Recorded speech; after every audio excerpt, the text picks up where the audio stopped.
Hi, this is Satish, working as Assistant Professor in GFGCW, Pavada.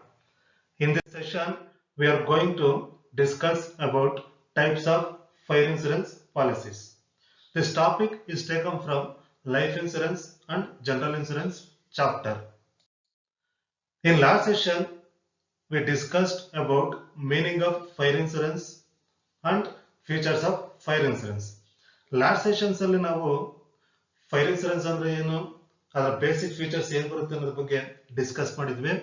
ಈ sessions ಅಲ್ಲಿ different types of fire insurance policies ಬಗ್ಗೆ discuss ಮಾಡೋಣ. There are a number of fire insurance policies to suit different interest. A number of factors are considered before deciding about the kinds of policies to be taken. They are the type of risk involved, the nature of the property to be insured, the contents of the property, occupancy hazards, exposure hazards, the time element. These are all main factors we are considered before deciding about the kinds of policies. So policies and the different types of policies ನಾವು consider ಮಾಡಬೇಕು ಅಂತಂದ್ರೆ ಯಾವೆಲ್ಲ factors base ಮೇಲೆ ನಾವು different types of policies consider ಮಾಡ್ತೀವಿ ಅನ್ನೋದು ನೋಡೋದಾಯ್ತಪ್ಪ ಅಂತಂದ್ರೆ the type of risk involved, ಯಾವ ತರ ರಿಸ್ಕ್ ಇನ್ವಾಲ್ವ್ ಆಗಿದೆ ಅನ್ನೋದು, ಜೊತೆಗೆ the nature of the property to be insured, ಯಾವ ಪ್ರಾಪರ್ಟಿ ಇನ್ಶೂರ್ಡ್ ಮಾಡ್ತಿದ್ದಾರೆ ಅದ್ರ ನೇಚರ್ ಏನಿದೆ, ಪ್ರಾಪರ್ಟಿ ನೇಚರ್ ಏನಿದೆ ಅನ್ನೋದನ್ನ ನೋಡ್ತೀವಿ. The contents of the property, occupancy hazards, exposure hazards, the time element. These are all main factors we are considered. ಈ factors ನಾವೇನ್ ಮಾಡ್ತೀವಿ ಅಂತಂದ್ರೆ ಕನ್ಸಿಡರ್ ಮಾಡ್ತೀವಿ.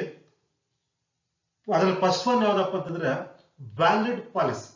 So different types of insurance fire insurance policies ಅಲ್ಲಿ first one ಯಾವ್ದಪ್ಪ ಅಂದ್ರೆ valid policy. In this policy A fixed amount is paid as compensation irrespective of the loss. In this policy, the value of the subject matter is agreed upon at the time of taking up the policy. The insurer agrees to pay a predetermined amount if the subject matter is destroyed or damaged by fire. The principle of indemnity is not applicable to this policy. The agreed value may be more or less than the market value at the time of loss. ಅಂದ್ರೆ ಏನಪ್ಪಾ ಅಂತಂದ್ರೆ ಇನ್ this policy A fixed amount is paid as compensation irrespective of the loss. Loss ಎಷ್ಟಾದ್ರೂ ಆಗ್ಲಿ, ಇಲ್ಲಿ loss ಅನ್ನೋದು ಇಲ್ಲಿ ಲಾ consider ಮಾಡೋದಿಲ್ಲ.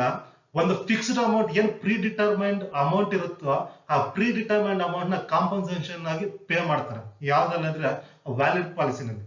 So in this policy, a fixed amount is paid as compensation irrespective of the loss. Loss ಎಷ್ಟಾದ್ರೂ ಆಗ್ಲಿ, ಆ loss ನ ಕನ್ಸಿಡರ್ ಮಾಡಿದಿರ ಡ್ಯಾಮೇಜ್ ಆದಂತ ಸಂದರ್ಭದಲ್ಲಿ ಏನೊಂದು ಪ್ರೀ ಡಿಟರ್ಮೈನ್ಡ್ ಒಂದು ಪಾಲಿಸಿ ಅಗ್ರಿಮೆಂಟ್ ಆಗೋ ಟೈಮಲ್ಲಿ ಒಂದು ಇವೇನು ಒಂದು ವ್ಯಾಲ್ಯೂನ ಫಿಕ್ಸ್ ಮಾಡಿರ್ತಾರೆ ಅದನ್ನ ಆಸ್ ಎ ಕಾಂಪನ್ಸೇಷನ್ ಆಗಿ ಪೇ ಮಾಡ್ತಾರೆ. ಇನ್ this policy the value of the subject matter is agreed upon at the time of taking up the policy. The insurer agrees to pay a predetermined amount. ಇಲ್ಲಿ insurance company ಏನ್ ಮಾಡುತ್ತೆ ಅಂತಂದ್ರೆ ಒಂದು agreement ಮಾಡ್ಕೊಂಡಿರುತ್ತೆ. ಏನಪ್ಪ ಅಂದ್ರೆ ಒಂದು policy ತಗೋಬೇಕಾದ್ರೆ ಏನು ಪ್ರಿಡಿಟರ್ಮೈನ್ಡ್ ಅಮೌಂಟ್ ಇರುತ್ತೋ ಪಾಲಿಸಿ ಟೈಮ್ ಅಲ್ಲಿ ಏನೋ ಒಂದು ಫಿಕ್ಸ್ ಮಾಡಿರ್ತಾರೋ ಆ ಫಿಕ್ಸ್ಡ್ ಅಮೌಂಟ್ ನ ಆಸ್ ಅ ಕಾಂಪನ್ಸೇಷನ್ ಆಗಿ ಪೇ ಮಾಡ್ತಾರೆ.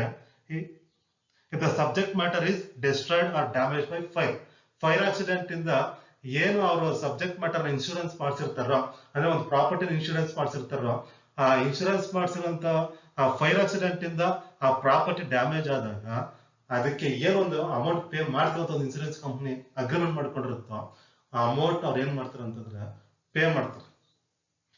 So in this policy the value of the subject matter is agreed upon at the time of taking up the policy. The insurer agrees to pay a predetermined amount if the subject matter is destroyed or damaged by fire. The principle of indemnity is not applicable to this policy. So indemnity principle ಅನ್ನೋದು ಈ ಪಾಲಿಸಿಗೆ apply ಆಗೋದಿಲ್ಲ ಅಂತ ಹೇಳುತ್ತೆ. ಯಾಕಂತಂದ್ರೆ ಇಲ್ಲಿ ನಾವು ಈ ಪಾಲಿಸಿನಲ್ಲಿ ಲಾಸ್ ಅನ್ನೋದು ಇರ್ರೆಸ್ಪೆಕ್ಟಿವ್ ಆಗುತ್ತೆ. ಇರ್ರೆಸ್ಪೆಕ್ಟಿವ್ ಅಂತಂದ್ರೆ ಲಾಸ್ ನಾವು ಕನ್ಸಿಡರ್ ಮಾಡೋದಕ್ಕೆ ಹೋಗೋದಿಲ್ಲ. ಲಾಸ್ಟ್ ಬೇಸ್ ಮೇಲೆ ಪೇ ಮಾಡಿದ್ರೆ ಅದೇನಾಗುತ್ತೆ ಅಂತಂದ್ರೆ ಆ ಇಂಡೆಮಿನಿಟಿ ಪ್ರಿನ್ಸಿಪಲ್ ಅನ್ನೋದು ಅಪ್ಲೈ ಆಗುತ್ತೆ. ಬಟ್ ಇಲ್ಲಿ ಲಾಸ್ ಅನ್ನೋದು ನಾವು ಕನ್ಸಿಡರ್ ಮಾಡೋದಿಲ್ಲ. ಏನೊಂದು ಪ್ರೀ ಡಿಟರ್ಮೆಂಟ್ ಅಮೌಂಟ್ ಇರುತ್ತೋ, ಒಂದು ಫಿಕ್ಸ್ ಆಗಿರುತ್ತೆ ಅಗ್ರಿಮೆಂಟ್ ಟೈಮ್ ಅಲ್ಲಿ, ಆ ಪ್ರೀ ಡಿಟರ್ಮೆಂಟ್ ಅಮೌಂಟ್ ಪೇ ಮಾಡ್ತಾರೆ irrespective of loss. The agreed value may be more or less than the market value at the time of loss. ಅದು ಜಾಸ್ತಿ ಆದ್ರೂ ಆಗ್ಬೋದು ಅಥವಾ ಕಡಿಮೆ ಬೇಕಾದ್ರೂ ಆಗ್ಬೋದು. These policies are generally issued for those goods or property whose value cannot be determined after their loss or damage.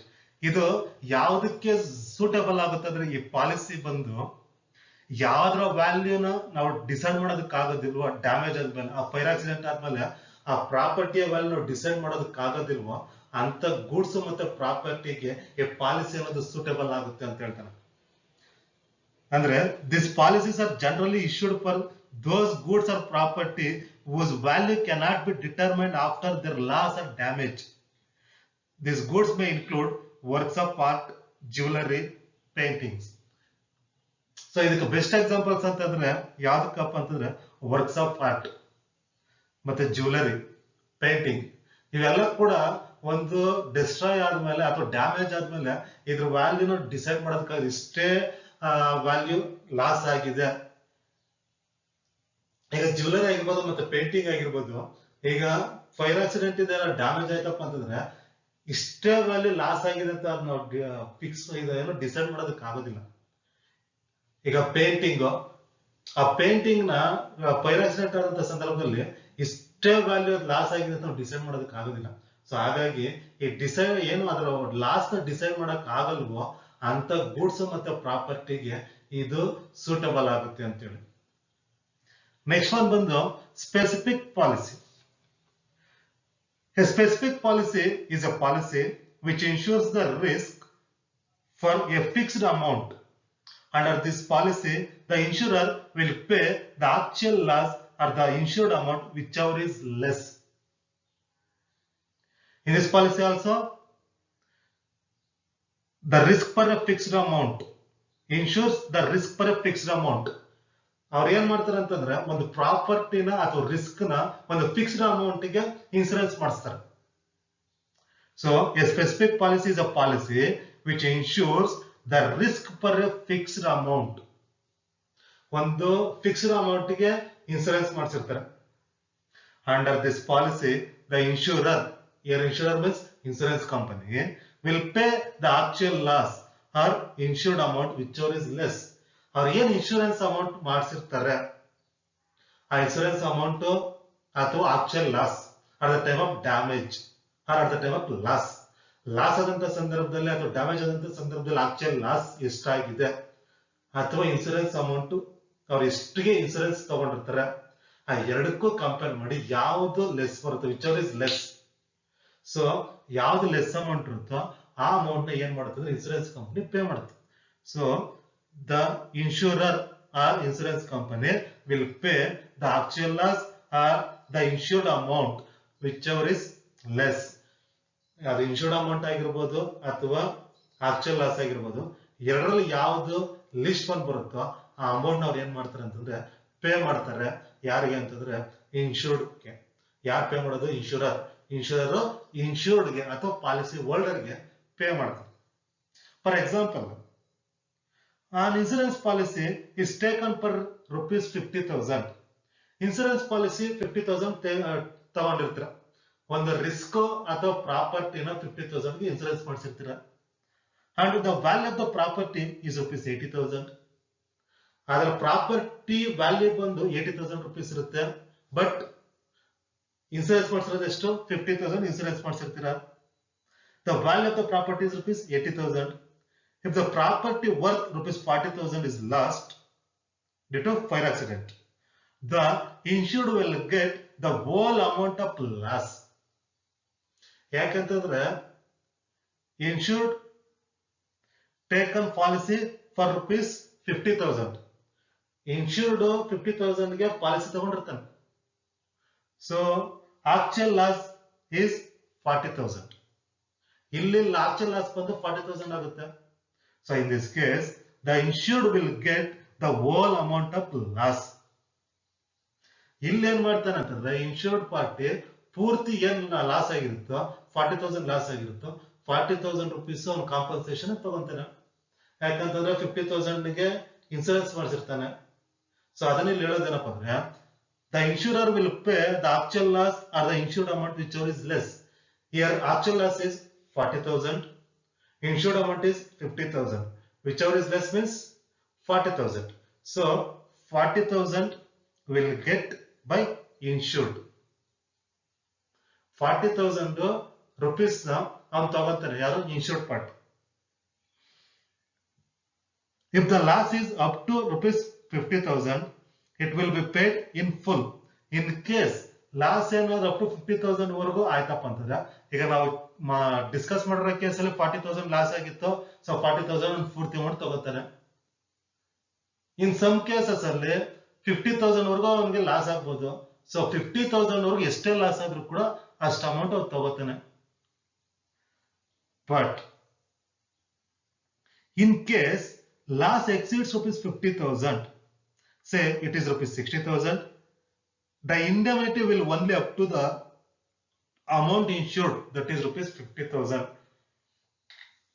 For example, some cases ಅಲ್ಲಿ loss ಅವನು ಏನು ಇನ್ಸೂರೆನ್ಸ್ ಮಾಡಿಸ್ತಾನೆ ಅದಕ್ಕಿಂತ ಜಾಸ್ತಿ ಆಗ್ಬೋದು. ಈಗ 50,000 ಇನ್ಸೂರೆನ್ಸ್ ತಗೊಂಡಿರ್ತಾನೆ, ಲಾಸ್ 60,000 ಆಗ್ಬೋದು. ಈ ಕೇಸಲ್ಲಿ 50,000ಗೆ ಲಿಮಿಟ್ ಆಗುತ್ತೆ. 50,000 ವರೆಗೂ ಅವನು ಕಾಂಪನ್ಸೇಷನ್ ತಗೋಬಹುದು.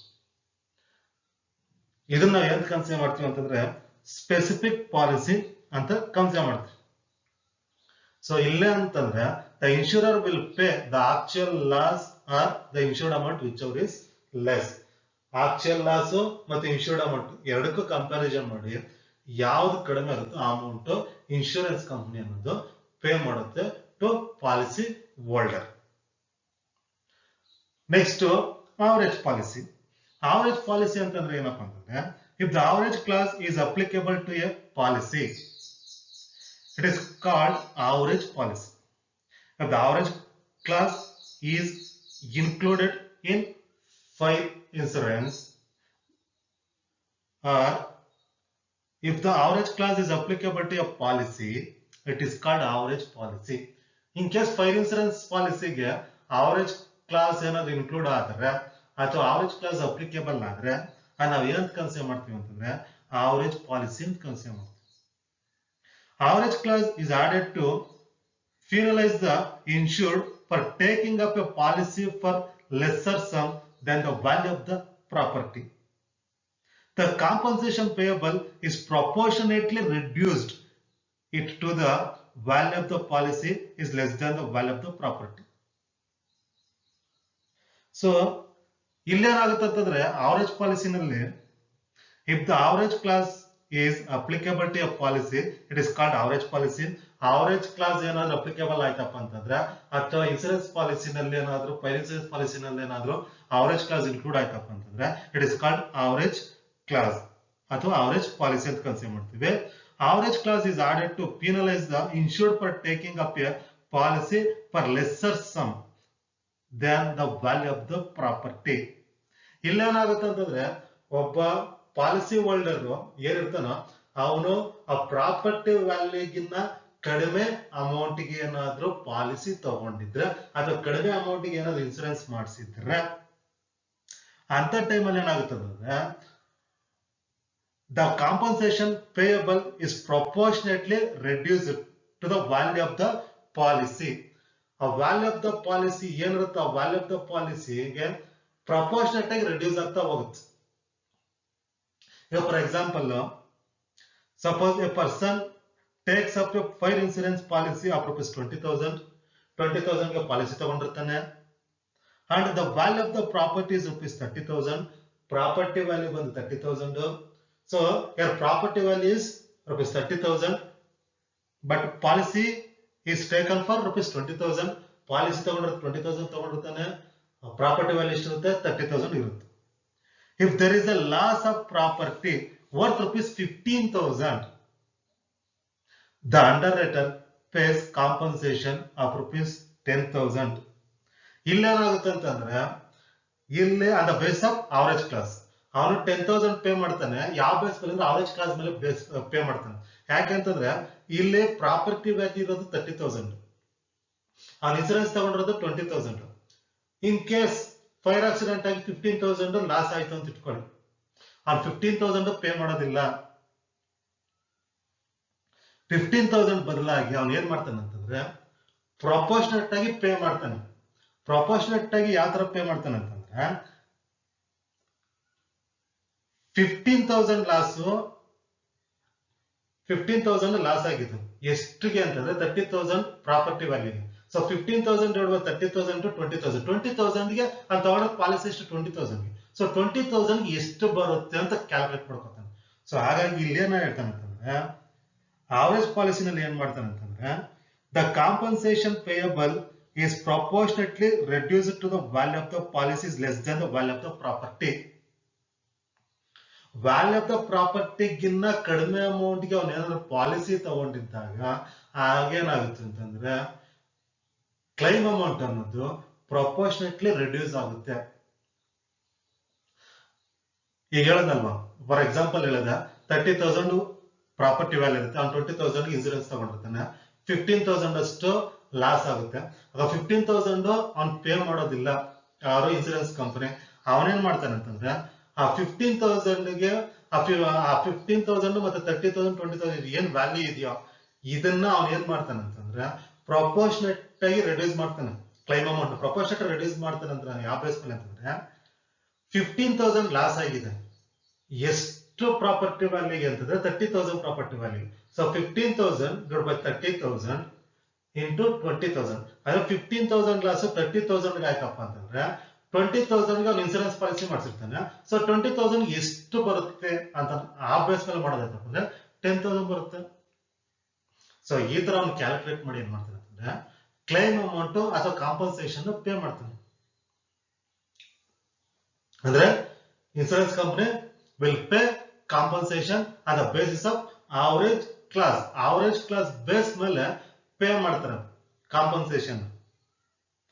It means the compensation payable is proportionately reduced to the value of the policy is less than the value of the property. So a policy amount ಮತ್ತೆ ಪ್ರಾಪರ್ಟಿ ಅಮೌಂಟ್ ಏನಿರುತ್ತೋ ಎಷ್ಟು ಅವನು ಕಡಿಮೆ ವ್ಯಾಲ್ಯೂಗೆ ಅವ್ನು ಮಾಡಿಸಿರ್ತಾನೋ ಆ ಪ್ರೊಪೋರ್ಷನೇಟ್ ಬೇಸ್ ಮೇಲೆ claim amount ಅಥವಾ compensation ಅನ್ನೋದು reduce ಆಗ್ತಾ ಹೋಗುತ್ತೆ. ಇನ್ನು ನಾವೇನ್ ಕನ್ಸಿಡರ್ ಮಾಡ್ತೀವಿ ಅಂದ್ರೆ ಆವರೇಜ್ ಪಾಲಿಸಿ ಅಂತ ಕನ್ಸಿಡರ್ ಮಾಡ್ತೀವಿ. Next, floating policy. It is also called floater policy. This policy covers loss by fire caused to property belonging to the same person but located at different places under a single sum and for one premium. A floating policy is taken up to cover the risk of goods lying at different places. The goods should belong to the same person and one policy will cover the risk of all these goods. ಅಂದ್ರೆ ಏನಪ್ಪಾ ಅಂದ್ರೆ this policy covers loss by fire caused to property belonging to the same person but located at different places. ಅಂದ್ರೆ property different places ಅಲ್ಲಿ locate ಆಗಿರುತ್ತೆ.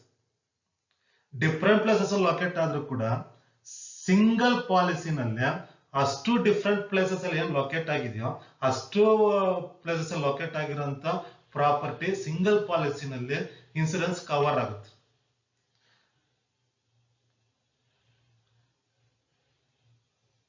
A floating policy is taken up to cover the risk of goods lying at different places. ಈಗ example goods warehouses different places ಅಲ್ಲಿ ಇರುತ್ತೆ. ಆ wear houses different places ಅಲ್ಲಿ ಇದ್ದಾಗ ಆ ಡಿಫರೆಂಟ್ ಪ್ಲೇಸಸ್ ಅಲ್ಲಿ ಏನಿರುತ್ತೋ ವೇರ್ ಹೌಸಸ್ ಆ ಡಿಫರೆಂಟ್ ವೇರ್ ಹೌಸಸ್ ಅಲ್ಲಿ ಇರುವಂತ ಗೂಡ್ಸ್ ಆ ಗೂಡ್ಸ್ ಮೇಲೆ ಆ ಸಿಂಗಲ್ ಪಾಲಿಸಿ ಮೇಲೆ ಅಷ್ಟು ರಿಸ್ಕ್ ಕವರ್ ಆಗ್ತಾ ಹೋಗುತ್ತೆ. A floating policy is taken up to cover the risk of goods lying at different places. The goods should belong to the same person. ಅಂದ್ರೆ ಒಬ್ಬ ಪರ್ಸನ್ಸ್ ಗೆ ಅದು ರಿಲೇಟೆಡ್ ಆಗಿರುತ್ತೆ. And one policy will cover the risk of all these goods. ಒಂದೇ ಪಾಲಿಸಿನಲ್ಲೇ different places ಅಲ್ಲಿ locate ಆಗಿರುವಂತ goods risk cover ಆಗುತ್ತೆ single ಪಾಲಿಸಿನಲ್ಲಿ. This policy is useful to those businessmen who are engaged in import and export of goods and the goods lie in warehouses at different places. ಅಂದ್ರೆ ಈ export ಮತ್ತೆ import business ಅಲ್ಲಿ ಯಾರು involve ಆಗಿರ್ತಾರೆ business Mann ಅಂತ business ಮನ್ಗೆ ಈ policy ಅನ್ನೋದು suitable ಆಗುತ್ತೆ. ಹಾಗಾದ್ರೆ ಎಕ್ಸ್ಪೋರ್ಟ್ ಮತ್ತೆ ಇಂಪೋರ್ಟ್ ಬಿಸ್ನೆಸ್ ಮಾಡ್ತಿದೆ ಅಂತಂದ್ರೆ ಡಿಫ್ರೆಂಟ್ ಪ್ಲೇಸಸ್ ಅಲ್ಲಿ ವೇರ್ ಹೌಸಸ್ ಇರುತ್ತೆ. ಆ ಡಿಫ್ರೆಂಟ್ ಪ್ಲೇಸಸ್ ಅಲ್ಲಿ ಗುಡ್ಸ್ ಅವನೇನ್ ಮಾಡಿರ್ತಾನೆ ಅಂತಂದ್ರೆ ಸ್ಟೋರ್ ಮಾಡಿರ್ತಾನೆ. ಸೊ ಹಾಗಾಗಿ ಆ ಡಿಫ್ರೆಂಟ್ ಪ್ಲೇಸಸ್ ಅಲ್ಲಿ ಏನ್ ಸ್ಟೋರ್ ಮಾಡಿರ್ತಾನೆ ಅಷ್ಟು ಗುಡ್ಸ್ ಸಿಂಗಲ್ ಪಾಲಿಸಿನಲ್ಲೇ ಅದ್ರ ರಿಸ್ಕ್ ಕವರ್ ಆಗುತ್ತೆ. ಅದ್ ನಾವ್ ಏನ್ ಕನ್ಸಿಡರ್ ಮಾಡ್ತೀವಿ ಅಂದ್ರೆ ಫ್ಲೋಟಿಂಗ್ ಪಾಲಿಸಿ ಅಂತ ಕನ್ಸಿಡರ್ ಮಾಡ್ತೀವಿ.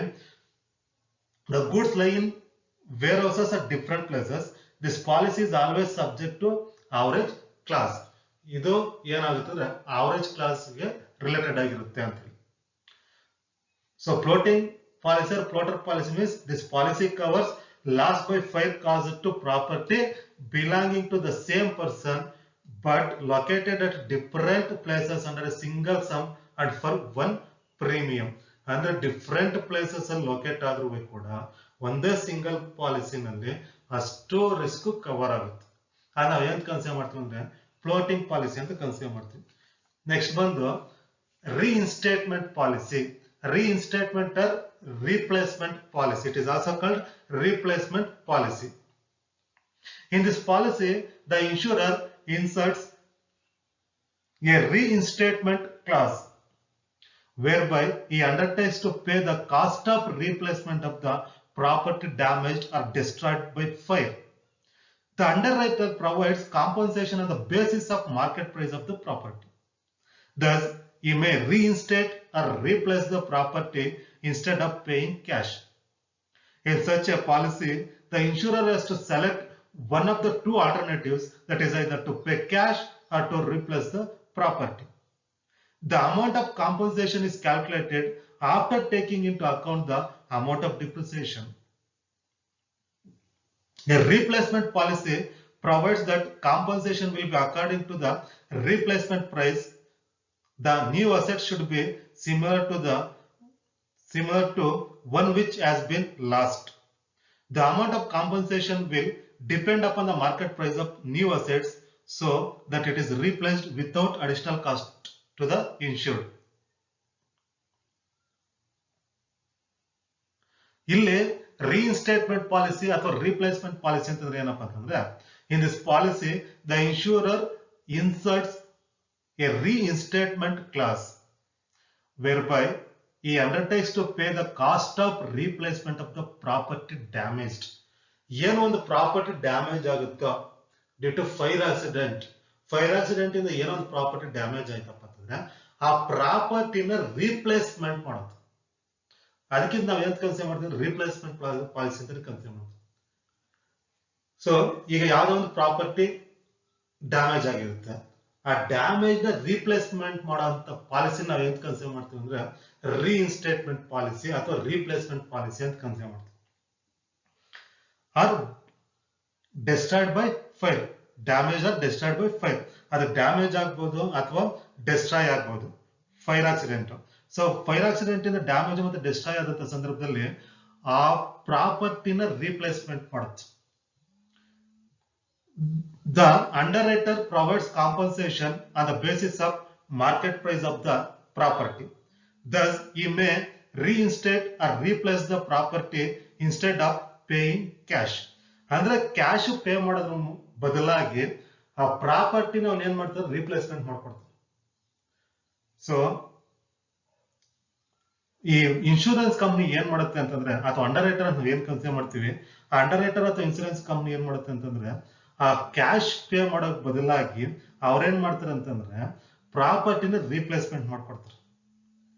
ಇನ್ such a policy the insurer has to select one of the two alternatives. ಎರಡು ಆಲ್ಟರ್ನೇಟಿವ್ಸ್ ಇರುತ್ತೆ ನಾರ್ಮಲ್ ಆಗಿ, either to pay cash or to replace the property. The amount of compensation is calculated after taking it account the amount of depreciation. So ಆ depreciation amount ನ consume ಮಾಡಿ ಆಮೇಲೆ ಏನ್ ಮಾಡ್ತಾರೆ ಅಂತಂದ್ರೆ ಕಾಂಪನ್ಸೇಷನ್ ಅಮೌಂಟ್ ನ ಕ್ಯಾಲ್ಕುಲೇಟ್ ಮಾಡ್ತಾರೆ. ಸೊ ಕಾಂಪನ್ಸೇಷನ್ ಅಮೌಂಟ್ ನ ಕ್ಯಾಲ್ಕುಲೇಟ್ ಮಾಡಿ ಸಿಮಿಲರ್ ಪ್ರಾಪರ್ಟಿ ಏನಿರುತ್ತೋ ಅಂದ್ರೆ ಆ ಪ್ರಾಪರ್ಟಿ ಡ್ಯಾಮೇಜ್ ಆಗಿರುತ್ತೆ, ಆ ಪ್ರಾಪರ್ಟಿಗೆ ಸಿಮಿಲರ್ ಪ್ರಾಡಕ್ಟ್ ನ ಅಥವಾ ಸಿಮಿಲರ್ ಪ್ರಾಪರ್ಟಿನ ರೀಪ್ಲೇಸ್ಮೆಂಟ್ ಮಾಡ್ಕೊಡಂತ. ಅಂತ ನಾವ್ ಏನ್ ಕನ್ಸಿಡರ್ ಮಾಡ್ತೀವಿ ಅಂದ್ರೆ ರೀಇನ್ಸ್ಟೇಟ್ಮೆಂಟ್ ಪಾಲಿಸಿ ಅಂತ ಕನ್ಸಿಡರ್ ಮಾಡ್ತೀವಿ. ನೆಕ್ಸ್ಟ್ ಬಂದು consequential loss policy. Consequential loss policy ಅಂತಂದ್ರೆ ಏನಪ್ಪಾ ಅಂತಂದ್ರೆ sometimes the insured has to suffer a greater financial loss on account of dislocation of business caused by fire. For example, close down business after fire for repair. ಈಗ fire accident ಆದಂತ ಸಂದರ್ಭದಲ್ಲಿ financial loss ಆಗುತ್ತೆ ಯಾರಿಗೆ insured person ಅಥವಾ policy holder. Sometimes the insured has to suffer a greater or a huge financial loss on account of dislocation of business caused by fire. Example, close down business after fire for repair to meet fixed expenses such as rent, salaries, taxes and other expenses as usual. ಈಗ ಏನ್ fire accident ಆದಂತ ಸಂದರ್ಭದಲ್ಲಿ ಕೆಲವೊಂದು fixed expenses ಅವ್ನು pay ಮಾಡ್ಲೇಬೇಕು, ಆದ್ರಿಂದ ಅವನು ತಪ್ಪಿಸ್ಕೊಳ್ಳೋದಕ್ಕೆ ಆಗೋದಿಲ್ಲ. ಸೊ ಅಂತ ಎಕ್ಸ್ಪೆನ್ಸ್ ಯಾವ್ದಪ್ಪ ಅಂತಂದ್ರೆ ಒಂದು ರೆಂಟ್ ಆಗಿರ್ಬೋದು, ಸ್ಯಾಲರೀಸ್ ಆಗಿರ್ಬೋದು, ಟ್ಯಾಕ್ಸಸ್ ಆಗಿರ್ಬೋದು, ಮತ್ತೆ ಅದರ್ ಎಕ್ಸ್ಪೆನ್ಸಸ್ ಏನ್ ಆಸ್ ಯೂಶುವಲ್ ಎಕ್ಸ್ಪೆನ್ಸ್ ಇರುತ್ತೋ ಆಸ್ ಯೂಶುವಲ್ ಎಕ್ಸ್ಪೆನ್ಸಸ್ ಅವನು ಪೇ ಮಾಡ್ಲೇಬೇಕು. Such considerable loss to the insured is not covered by the ordinary fire policy. ಈಗ ಏನ್ ಈ ಎಲ್ಲಾ ಎಕ್ಸ್ಪೆನ್ಸಸ್ ಇರುತ್ತೋ ಆ ಎಲ್ಲಾ ಎಕ್ಸ್ಪೆನ್ಸಸ್ ಕೂಡ ಆರ್ಡಿನರಿ ಪಾಲಿಸಿನಲ್ಲಿ ಕವರ್ ಆಗೋದಿಲ್ಲ. ಯಾಕಂತಂದ್ರೆ ಈಗ ಫೈರ್ ಆಕ್ಸಿಡೆಂಟ್ ಆದಂತ ಸಂದರ್ಭದಲ್ಲಿ ಬಿಸ್ನೆಸ್ ಅನ್ನೋದೇನಾಗುತ್ತಂದ್ರೆ ಕ್ಲೋಸ್ ಆಗುತ್ತೆ ಡ್ಯೂ ಟು ರಿಪೇರ್. ಬಿಸ್ನೆಸ್ ಅನ್ನೋದು ಕ್ಲೋಸ್ ಆಗುತ್ತೆ ರಿಪೇರ್ ಪರ್ಪಸ್ ಇಂದ. ಕ್ಲೋಸ್ ಆದ್ರೂ ಕೂಡ ಬಿಸ್ನೆಸ್ ಕ್ಲೋಸ್ ಆದ್ರೂ ಕೂಡ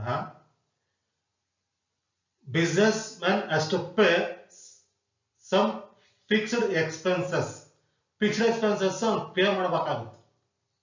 ಯಾವ್ದಪ್ಪ ಅಂತಂದ್ರೆ ಸ್ಯಾಲರೀಸ್ ಆಗಿರ್ಬೋದು, ರೆಂಟ್ ಆಗಿರ್ಬೋದು, ಟ್ಯಾಕ್ಸಸ್ ಆಗಿರ್ಬೋದು and other expenses. Such considerable loss to the insured is not covered by the ordinary fire policy. ಈ ಎಲ್ಲಾ ಲಾಸಸ್ ಏನಾಗುತ್ತೆ ಅಂತಂದ್ರೆ ಆರ್ಡಿನರಿ ಫೈರ್ ಪಾಲಿಸಿನಲ್ಲಿ ಇನ್ಕ್ಲೂಡ್ ಆಗೋದಿಲ್ಲ. In order to cover such loss by fire, the consequential loss policy has been introduced. The loss so suffered is separately calculated from the loss actually suffered. So ಈ losses ಏನಾಗುತ್ತೋ, ಈ salary ಆಗಿರ್ಬೋದು, rent ಆಗಿರ್ಬೋದು, taxes ಮತ್ತು other expenses, ಈ losses ನ cover ಮಾಡೋದಕ್ಕೆ ಒಂದು ಸಪರೇಟ್ ಪಾಲಿಸಿ ಮಾಡ್ತಾರೆ. ಅದನ್ನ ನಾವು ಏನ್ ಕನ್ಸಿಡರ್ ಮಾಡ್ತೀವಿ ಅಂತಂದ್ರೆ ಕಾನ್ಸಿಕ್ವೆನ್ಷಿಯಲ್ ಲಾಸ್ ಪಾಲಿಸಿ ಅಂತ ಕನ್ಸಿಡರ್ ಮಾಡ್ತೀವಿ. ನೆಕ್ಸ್ಟ್ ಒನ್ ಬಂದು comprehensive policy. This is also known as all in one policy and covers risks like fire, theft, burglary, third party risk etcetera. So comprehensive policy is also called all in one policy. All in one policy ಅಂತ consider ಮಾಡ್ತೀವಿ. It covers risk like fire, theft, burglary, third party risk. ಇದು ಎಲ್ಲಾ risks cover ಆಗುತ್ತೆ. It may also cover loss of profits during the period the business remains closed due to fire. ಅಂದ್ರೆ ಎಲ್ಲಾ type of risks ಇದು ಏನ್ ಮಾಡುತ್ತೆ ಅಂದ್ರೆ cover ಮಾಡುತ್ತೆ. So that's why we call all in one policy, because it covers risks like fire, theft, burglary, third party risk and also cover loss of profits during the period the business remains closed due to fire. So ಈ ಎಲ್ಲಾ risk cover ಆಗೋದ್ರಿಂದ ನಾವೇನ್ consider ಮಾಡ್ತೀವಿ ಅಂದ್ರೆ all in one policy ಅಂತ consider ಮಾಡ್ತೀವಿ, comprehensive policy. Next blanket policy. This policy issued to cover all the fixed and current assets of an enterprise by one insurance. So blanket policy ನಲ್ಲಿ ಏನಾಗುತ್ತೆ ಅಂದ್ರೆ this policy is issued to cover all the fixed and current assets. So ಒಂದು business ಅಲ್ಲಿ ಇರುವಂತ ಎಲ್ಲ fixed assets ಮತ್ತೆ current assets ಗೆ insurance cover ಆಗಂತ ಪಾಲಿಸಿ ನಾವು ಏನ್ ಕನ್ಸಿಡರ್ ಮಾಡ್ತೀವಿ ಅಂತಂದ್ರೆ ಬ್ಲಾಂಕೆಟ್ ಪಾಲಿಸಿ ಅಂತ ಕನ್ಸಿಡರ್ ಮಾಡ್ತೀವಿ. This policy is issued to cover all the fixed and current assets of an enterprise by one insurance. Business ಅಲ್ಲಿರೋಂತ ಎಲ್ಲ ಕರೆಂಟ್ ಅಸೆಟ್ಸ್ ಮತ್ತೆ ಫಿಕ್ಸ್ಡ್ ಅಸೆಟ್ಸ್ ಗೆ ಇನ್ಸೂರೆನ್ಸ್ ಕವರ್ ಆಗಂತ ಪಾಲಿಸಿ ಯಾವ್ದಪ್ಪ ಅಂದ್ರೆ blanket policy. Next declaration policy. In this policy, trader takes out a policy for the maximum value of stock which may be expected to hold during the year at a fixed date each month. the insured has to make a declaration regarding the actual value of stock at risk on that date.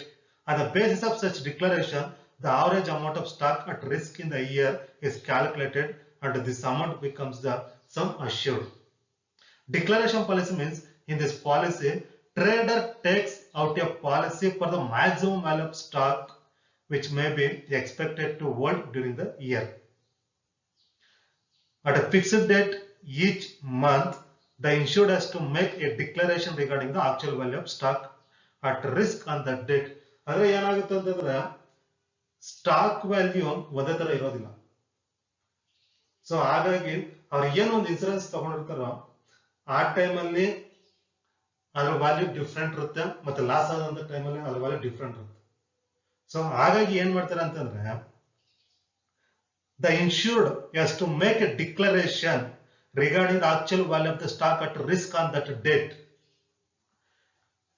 ಏನು ಒಂದು month wise ಒಂದು fixed ಡೇಟ್ಗೆ ಅವ್ರೇನ್ ಮಾಡ್ತಾರೆ ಅಂದ್ರೆ ಅದ್ರ value ಏನಿದೆ ಅನ್ನೋದು ಒಂದು ಡಿಕ್ಲರೇಷನ್ಸ್ ಮಾಡ್ತಾ ಹೋಗ್ತಾರೆ.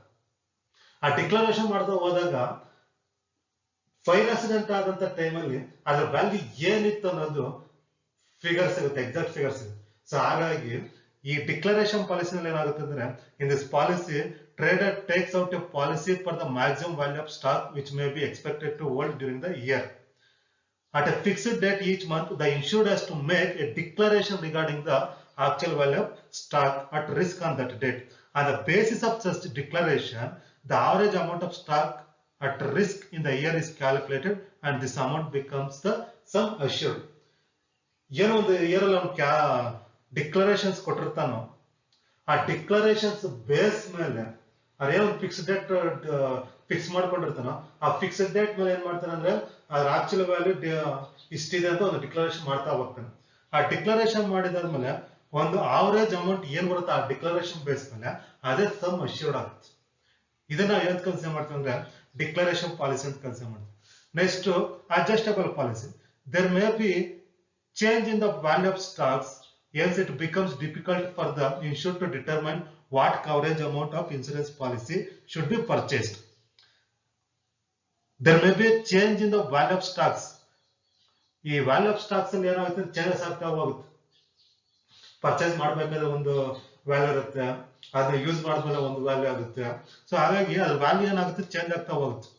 Hence it becomes difficult for the insured to determine what coverage amount of insurance policy should be purchased. ಈಗ ಇವತ್ತಿರೋಂಥ ವ್ಯಾಲ್ಯೂ ನಾಳೆ ಇರೋದಿಲ್ಲ. ಆ ಸ್ಟಾಕ್ ವ್ಯಾಲ್ಯೂ ಅನ್ನೋದು ಏನಾಗುತ್ತೆ ಅಂದ್ರೆ ಚೇಂಜಸ್ ಆಗ್ತಾ ಹೋಗುತ್ತೆ. ಈಗ ನೀವು ಪ್ರೊಡಕ್ಷನ್ ಮಾಡ್ಬೇಕಾದ್ರೆ ಅದ್ರ ವ್ಯಾಲ್ಯೂ ಒಂದಿರುತ್ತೆ, ನೀವು ಸ್ಟೋರ್ ಮಾಡಿದಾಗ ಅದ್ರ ವ್ಯಾಲ್ಯೂ ಇನ್ನೊಂದಿರುತ್ತೆ. ಸೊ ಹಾಗಾಗಿ ಅದ್ರ ವ್ಯಾಲ್ಯೂ ಏನಾಗ್ತಾ ಹೋಗುತ್ತೆ ಅಂದ್ರೆ ಚೇಂಜಸ್ ಆಗ್ತಾ ಹೋಗುತ್ತೆ. So there may be change in the value of stocks, hence it becomes difficult for the insured to determine what coverage amount of insurance policy should be purchased. In this case, adjustable policy is taken where insurance amount and premium is calculated on the existing value of the stock initially and the later is adjusted depending on the change in value of the stock which is regularly provided by the insured. So initial ಆಗಿ ಏನು ಮಾಡ್ತಾರೆ ಅಂತಂದ್ರೆ in this case, adjustable policy is taken where insurance amount and premium is calculated on the existing value of the stock. Initially, ಅದರ existing value ಏನಿದೆಯೋ ಆ value base ಮೇಲೆ insurance purchase ಮಾಡ್ಬಿಡ್ತಾರೆ. ಅದಾದ್ಮೇಲೆ ಲೇಟರ್ ಆಗಿ ಏನಾಗುತ್ತೆ ಅಂತಂದ್ರೆ ವ್ಯಾಲ್ಯೂ ಚೇಂಜಸ್ ಆದಂಗಿಲ್ಲ ಈ ವ್ಯಾಲ್ಯೂಗೆ ರಿಲೇಟೆಡ್ ಆಗಿ ಪಾಲಿಸಿ ಅಮೌಂಟ್ ನ ಅಡ್ಜಸ್ಟ್ ಮಾಡ್ತಾ ಹೋಗ್ತಾರೆ. ಇದು ನಾವು ಏನ್ ಕನ್ಸಿಡರ್ ಮಾಡ್ತೀವಿ ಅಂತಂದ್ರೆ ಅಡ್ಜಸ್ಟಬಲ್ ಪಾಲಿಸಿ ಅಂತ ಕನ್ಸಿಡರ್ ಮಾಡ್ತೀವಿ. These are all main types of fire insurance policies. So ನಿಮಗೆ ರೆಫರೆನ್ಸಸ್ ಬೇಕು ಅಂತಂದ್ರೆ ಈ ಬುಕ್ಸ್ ನೀವು ರೆಫರ್ ಮಾಡ್ಕೋಬಹುದು, ಮತ್ತೆ ವೆಬ್ಸೈಟ್ಸ್ ಕೂಡ ನೀವು ವಿಸಿಟ್ ಮಾಡಬಹುದು. ಹೀಗೇನು ನಾವು ಡಿಸ್ಕಸ್ ಮಾಡಿದ್ವಿ different types of insurance fire insurance policies. ಆ different types of fire insurance policies ಅಲ್ಲಿ ನಾವು ಫಸ್ಟ್ ನೋಡೋದು ಪಾಲಿಸಿ ಯಾವ್ದಪ್ಪ ಅಂತಂದ್ರೆ ವ್ಯಾಲಿಡ್ ಪಾಲಿಸಿ, ನೆಕ್ಸ್ಟ್ ಬಂದು specific policy, next average policy, next ಬಂದು floating policy, replacement and reinstatement policy, next consequential loss policy, comprehensive policy, blanket policy, next declaration policy, adjustable policy. So ಈ different types of policies ನಾವು ನೋಡಿದೀವಿ. ಈ different types of policies depends on sub factors. ಆ factors ಮೇಲೆ depend ಆಗುತ್ತೆ. ಅಂದ್ರೆ risk involved, ಯಾವ ತರ ರಿಸ್ಕ್ ಇನ್ವಾಲ್ವ್ಮೆಂಟ್ ಇದೆ ಅನ್ನೋದ್ರ ಮೇಲೆ ಡಿಪೆಂಡ್ ಆಗುತ್ತೆ. ಜೊತೆಗೆ nature of the property insured, ಯಾವ ತರ ಅದ್ರ ನೇಚರ್ ಇದೆ, ಪ್ರಾಪರ್ಟಿ ನೇಚರ್ ಏನು ಅದ್ರ ಮೇಲೆ ಡಿಸೈಡ್ ಮಾಡ್ಬೇಕಾಗುತ್ತೆ. ಮತ್ತೆ ಟೈಮ್ ಎಲಿಮೆಂಟ್ ಮೇಲೆ, ಈ ತರ ಡಿಫ್ರೆಂಟ್ ಫ್ಯಾಕ್ಟರ್ಸ್ ನ ಕನ್ಸಿಡರ್ ಮಾಡಿ ಅದೇನಾಗುತ್ತೆ ಅಂತಂದ್ರೆ ಆ ಟೈಪ್ಸ್ ಆಫ್ ಪಾಲಿಸೀಸ್ ಡಿಸೈಡ್ ಆಗುತ್ತೆ.